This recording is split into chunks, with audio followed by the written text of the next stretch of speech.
Welcome to Profile Building, the podcast by Advance My Profile. Here we talk about what it really takes to build a strong, defensible immigration profile, the evidence, the strategy, and the mistakes that decide whether a profile gets approved.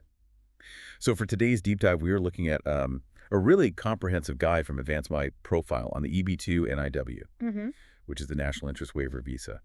And we're starting with a statistic from the guide that honestly, it reveals this just massive disconnect between what people expect and the reality of the situation. Yeah, it's pretty staggering. Right. Like thousands of these really brilliant minds, engineers, doctors, founders, they're applying for this sort of golden ticket visa this year. And almost half of them are going to get rejected. Yeah, it's a very sobering reality check. I mean, when you look at the data for fiscal year 2024, USCIS received a record high 19,000 petitions for this specific category. Wow, 19,000. Yeah, and that volume is up from about, I think, 11,000 just a few years prior, so it's spiking. But the really critical data point here is the denial and request for evidence rate, the RFE rate, right, which is sitting stubbornly around like 40 to 45% at that initial review stage. So the category is just exploding in popularity, but the government's bar for approval is not moving an inch. Not at all.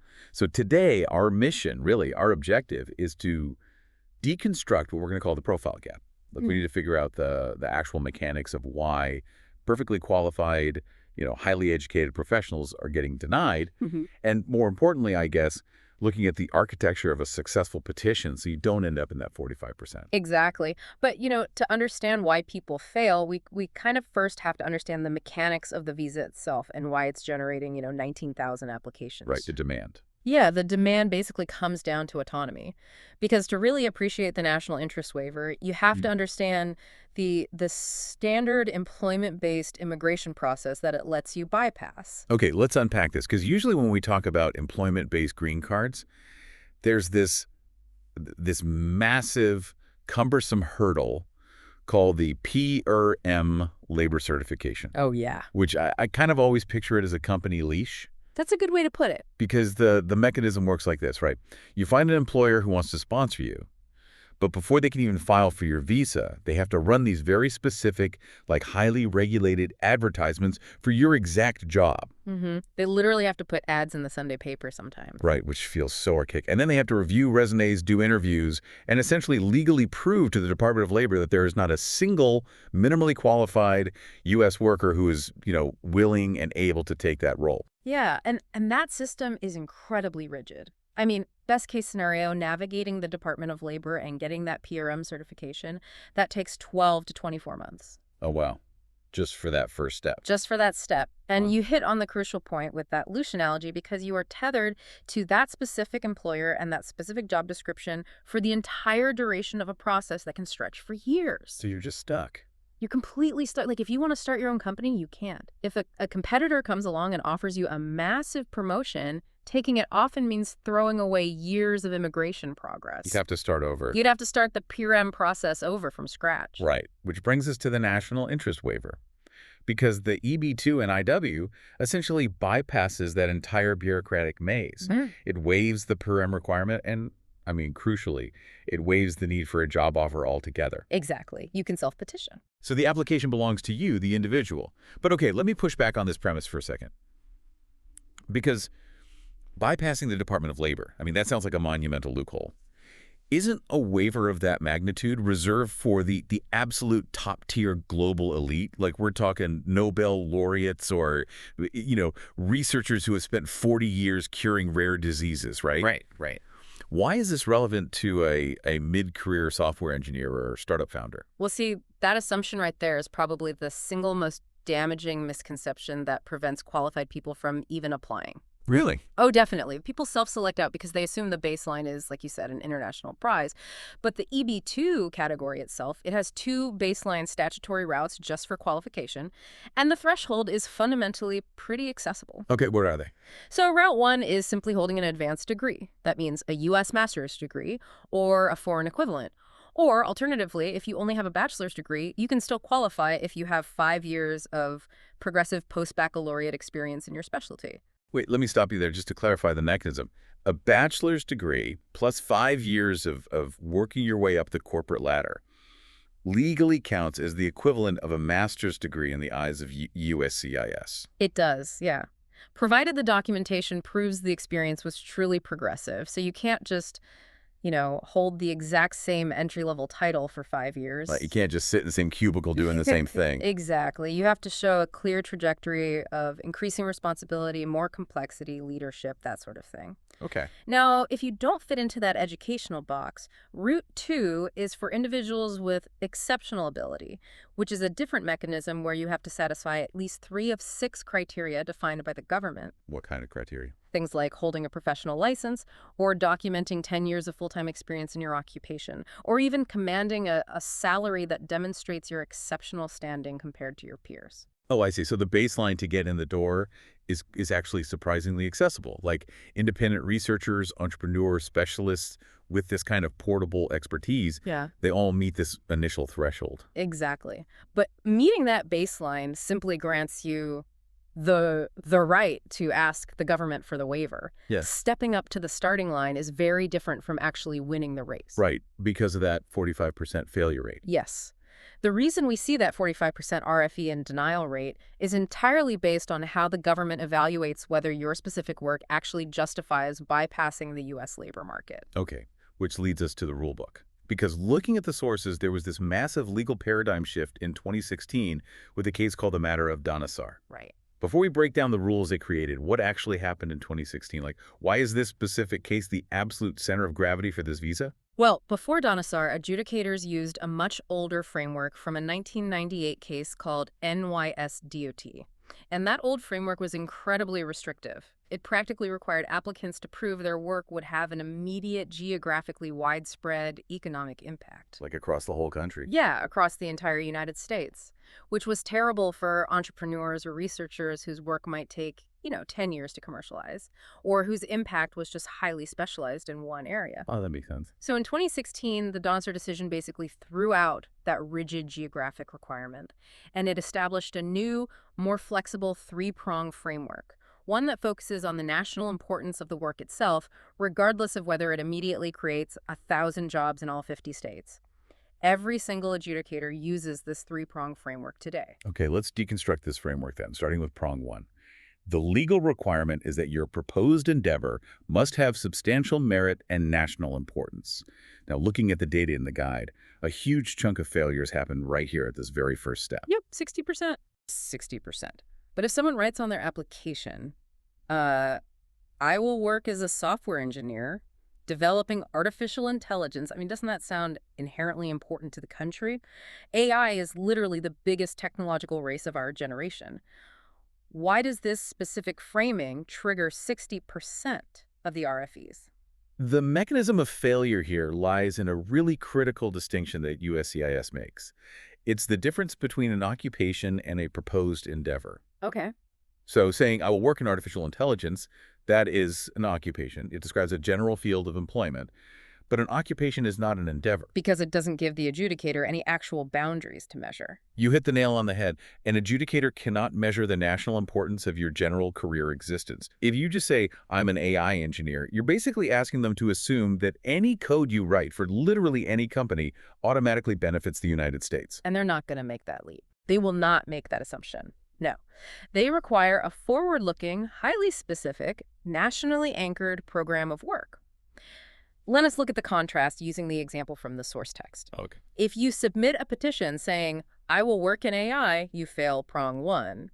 However, if your petition states, I will develop federated learning architectures that reduce private data exposure in healthcare AI systems, you succeed. Wow. That is incredibly granular. Like you are zooming in from an entire massive industry down to a specific mathematical architecture within a specific subsector of healthcare. It has to be granular. National importance in the Dhanasar framework does not mean your work touches the lives of 300 million Americans directly every single morning. It means your specific endeavor aligns with documented strategic federal priorities. But so instead of just saying AI is cool and important, you point to something like the GTS and Science Act of 2022. Exactly. Or the NIH's 2023 to 2027 strategic plan, or the National Science Foundation's current research directives. Yeah. If you are a researcher in a narrow specialty within, say, advanced semiconductor fabrication, You don't just talk about microchips in general. You link your specific federated learning project directly to the supply chain resilience goals outlined in the GHPS Act. So you are essentially doing the adjudicator's job for them. You're proving that your specific puzzle piece fits seamlessly into a national priority board that Congress has already established. Yes, exactly that. Okay, so prong one is about proving the work itself. The endeavor is a critical piece of a national puzzle. Assuming I pass that test, I've proven my project matters. But then we move to prong two, which focuses on the applicant. The legal phrasing is that you must be well-positioned to advance the proposed endeavor. Right, and this is where we see the most tragic denials, because this is where highly competent mid-career professionals usually underperform. And it's not because they lack skill, but because they completely misunderstand the type of evidence the government demands. Let's build a hypothetical here, because reading through this guide, there is a massive trap that I think like 90% of normal professionals would fall into. I'm calling it the good colleague trap. I like that. The good colleague trap. Let's invent a guy. Let's name him Dave. I like Dave. Dave is a brilliant mechanical engineer. He wants to prove he is well-positioned, so he does what literally anyone would do. He goes to his direct manager, maybe the VP of engineering, and maybe his co-author on a recent paper. And he asks for letters of recommendation. Standard practice. Right. And they write these glowing letters saying Dave is a highly competent team player, deeply dedicated, a strong collaborator who always meets his deadlines. According to the sources, Dave just actively sabotaged his petition. Why? Because USCIS is not conducting a performance review. They do not care if Dave is a pleasant person to work with or even if he is highly competent at his daily tasks. Really? Really. The legal standard is well-positioned, which fundamentally invites a comparative question. Well-positioned compared to whom? But wait, isn't science and engineering built on teamwork? If I'm an adjudicator, why am I penalizing Dave just because his evidence comes from the people who actually know his work best, like the people in his own lab? Because of the mechanism of bias. Oh. Think about it. A direct manager has a vested interest in keeping their employee in the country. A co-author has a vested interest in inflating the importance of the research you did together because it makes them look good, too. That makes total sense. The government knows this. Highly competent and a boss's letter doesn't mean Dave is better than anyone else. It just means he can execute his job description without getting fired. And this is the core of the profile gap. Feeling qualified to do your job is not the same as being documented as a nationally recognized expert. So how does Dave prove he's an expert if he can't use his boss? Like, where does he go? USCIS wants to see an architecture of objective, comparative evidence. They want letters from independent experts, people who have never worked with Dave, never co-authored a paper with him, maybe have never even met him, but who know his work strictly because of its impact on the wider field. Like someone in a different state who cited his work. Exactly. An independent expert needs to state explicitly, among the researchers working in mechanical stress testing, Dave is uniquely positioned because his specific methodology fundamentally changed how my completely separate lab operates. It removes the personal bias and replaces it with this sort of industry-wide validation. And it's not just letters, right? It's about objective metrics, too. The sources noted that in FY 2022, 44% of all RFEs cited insufficient evidence of impact. So it's obviously not enough to just file a patent or publish one paper. Not at all. Let's look at the mechanics of publications, for example. A Google Scholar profile with 20 self-citations and 0 independent citations, that is a glaring red flag to an adjudicator. It just says you write a lot, but no one is reading it. Right. And publications in non-indexed, unranked conference proceedings carry almost no weight. Adjudicators are specifically trained to look at the quality and the reach of the publication. A successful profile usually boasts 50 or more independent citations and publications in indexed, peer-reviewed journals. Okay, let me play devil's advocate for a second. What if Dave works in the private sector? Right. What if he's developing proprietary software for a tech giant or doing classified defense work? He literally cannot publish his findings in a peer-reviewed journal. Is he just locked out of Prong 2 entirely? That is a fantastic nuance, and the answer is no, he is not locked out. But he has to pivot his evidence strategy. How so? If you cannot point to public citations, you have to prove commercial or industrial impact. Dave would need to show that his proprietary software resulted in a registered patent that was subsequently licensed by other major companies. Oh, I see. Or he needs letters from high-ranking government officials who can broadly attest, without giving away secrets, to how his classified work shifted national defense protocols. Or maybe he shows that he was invited to sit on a national board that sets the industry standards for his field. The mechanism is always the same, though. It's proving that the broader scientific or business community is actively relying on your past work. That is how USCIS predicts your future success. Okay, so I've navigated the first two hurdles. I've proven under Prong 1 that my specific endeavor is a critical priority for the nation. Under Prong 2, I have the independent citations and the objective evidence proving I am in the top tier of my field, perfectly positioned to execute this endeavor. At this point, it feels like the government has every reason to just hand me the visa. What could possibly stand in the way? Well, we arrive at Prong 3. Which is often the fatal formality. Yes, the fatal formality. Explain the mechanics of why this is a potential failure point. Because if I am already proven to be a vital asset doing nationally important work, why isn't Prong 3 just an automatic rubber stamp approval? Okay. The legal requirement is to show that, on balance, it would be beneficial to the United States to waive the requirements of a job offer. Why do I have to construct a separate argument for that? Shouldn't they just wave me through at this point? You would naturally assume so, but treating Prong 3 as a self-evident formality is actually one of the 4 most common denial patterns identified in the data. Wow. And to understand why, you really have to understand the historical tension in U.S. immigration law. The entire baseline system, that PRM labor certification we discussed at the start, it exists primarily to protect American workers. Right. The government's default stance is to ensure companies are not importing foreign labor simply to undercut local wages or avoid hiring Americans. Right. This system is fundamentally protectionist. Exactly. So asking for a national interest waiver is asking for an exception to a very strongly held foundational rule of immigration law. Adjudicators are trained not to assume anything. Even if you are brilliant, you must explicitly argue why the normal employer sponsorship process is impractical or detrimental in your specific case. How do you practically do that? Like, what is the mechanism of a valid Prong 3 argument? You have to focus on the friction points. You could argue that your work crosses employer boundaries. For instance, if you are an independent researcher whose endeavor involves consulting from multiple federal agencies and private labs to set a new AI safety standard, tying you to one single corporate sponsor would actively hinder your ability to serve the national interest. Because you couldn't consult freely. Right. Alternatively, you argue the sheer scale of the benefit. You demonstrate that the national benefit of your work, say securing the domestic semiconductor supply chain, so heavily outweighs any hypothetical localized adverse effect on the U.S. labor market that granting the waiver is unequivocally justified. Yeah. If you fail to dedicate a specific, robust section of your petition to this comparative argument, you leave the adjudicator without the legal justification to grant the waiver, even if your prongs 1 and 2 are absolutely flawless. Wow. It is like building a complex legal case for trial.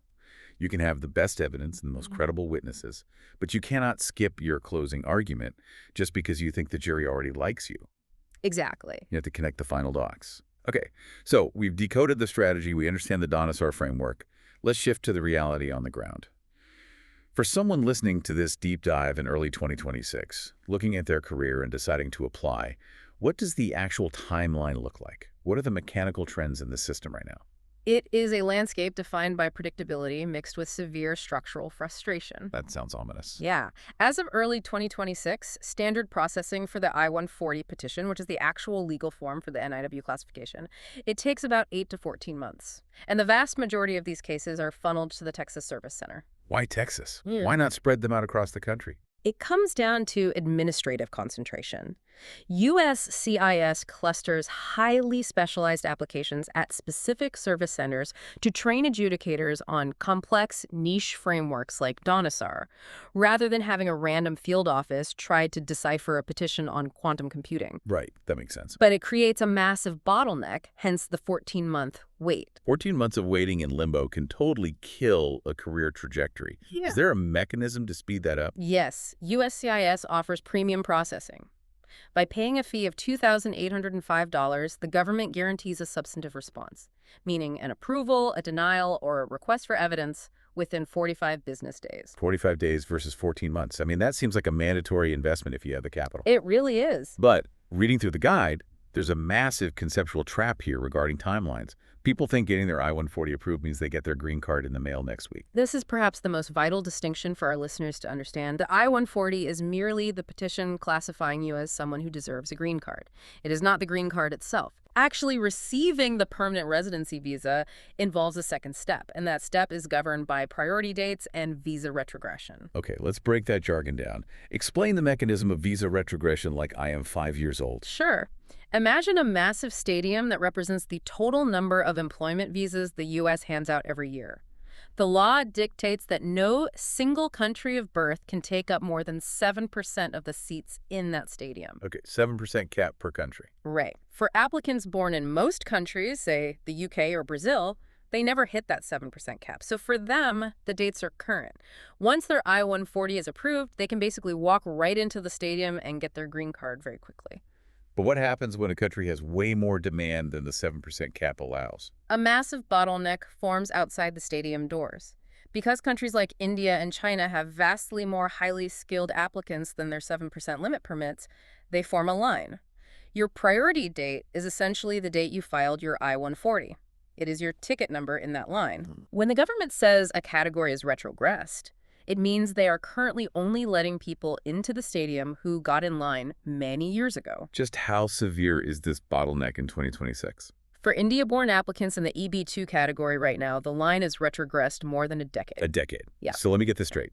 You could do everything perfectly. You architect your career, satisfy all 3 Dhanasar prongs, pay the $2,805 for premium processing, get your approval in 45 days, and you still have to wait 10 years to actually receive the permanent resident visa. That is the harsh mechanical reality of the per-country caps, which is why alternative multi-tiered strategies are crucial for these applicants. Many professionals from India and China use the EB-2 NIW strictly to secure their place in line, to lock in an early priority date, but simultaneously, they continue building their profile toward an EB-1A extraordinary ability visa. Because the EB-1A line moves faster. Significantly faster. The EB-1A is a much higher evidentiary bar, but it generally does not suffer from the same severe decades-long retrogression. Strategically, using the NIW as a foundational stepping stone while aiming for EB-1A is often the only viable path for individuals facing those huge backlogs. Wow, okay. I want to pivot slightly to a specific group of people navigating these timelines. What about entrepreneurs? Okay. Because we have spent a lot of time talking about researcher citations, patents. How does a startup founder fit into this framework, especially when dealing with a 14-month processing time or long retrogression? How do they convince a venture capitalist to give them millions of dollars if their immigration status is up in the air? That is exactly why founders are utilizing the NIW more than ever. The NIW is entirely viable for startup founders and tech innovators. Venture capital firms view immigration uncertainty as a massive systemic risk. Of course. Right. If a founder is on a temporary visa tied to a specific board of directors, they can technically be fired from their own company and deported. Which is wild to think about. It is. But the NIW, because it is a self-petition, removes that corporate leash. It gives the founder and the investors stability. But the standard still applies, right? A founder can't just say, I started a successful SaaS company and hired 20 local developers. Correct. Job creation or local revenue growth is not enough to pass Prong 1. An entrepreneur must share that the business itself is the vehicle for a nationally important endeavor. Give me an example. For example, if they are developing a new grid-scale battery technology, the endeavor aligns with the Department of Energy a strategic vision for clean energy infrastructure.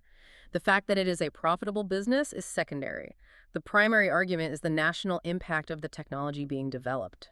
It really all comes back to that deliberate architecture. Synthesizing everything we have explored today, closing the profile gap for the EB-2 NIW is not just about waking up, going to work, and being highly competent at your job. No, not at all. It is about intentionally and systematically building a fortress of evidence around your career over time. It means ensuring you have independent citations, not just a stack of unread publications. It means securing validation from independent industry experts who will compare you to your peers, rather than relying on your manager to complement your work ethic. Exactly. And fundamentally, it means explicitly aligning your highly specific, granular endeavor with documented federal priorities and arguing why bypassing the U.S. labor market is the only logical choice. That is a very comprehensive summation. It really requires shifting your perspective. You have to stop viewing your career as a series of job titles and start viewing it as a documented evidentiary case study of national importance. Yeah. Which actually leads me to a final, somewhat philosophical thought regarding this entire mechanism. Oh, let's hear it. Consider the mechanism we just outlined. If USCIS strictly evaluates your past objective evidence to predict your future national impact, are we moving toward a system where brilliant professionals must artificially architect their careers? Like chasing specific types of publications and networking for independent letters just to satisfy an adjudicator's legal checklist?